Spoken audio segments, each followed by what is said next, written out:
মিছিল করার জন্য যে পায়তারা করছে, আমরা বলতে চাই আপনারা এখান থেকে বেরিয়ে আসুন।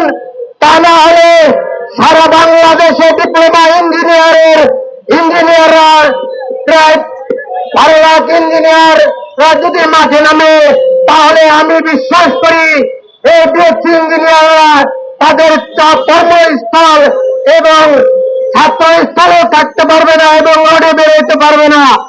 আমরা এখান থেকে হুঁশিয়ার করে দিয়ে বলতে চাই এই সরকারকে যে ৭৮ সালে এবং ৯৪ সালে ডিপ্লোমা ইঞ্জিনিয়ারদেরকে যে মর্যাদা দিয়ে প্রতিষ্ঠিত করা হয়েছিল, সেই সম্মান যদি কোনোভাবে অক্ষুণ্ণ না থাকে, তাহলে আমরা কঠোর আন্দোলনের মাধ্যমে রাজপথে নামতে বাধ্য হব।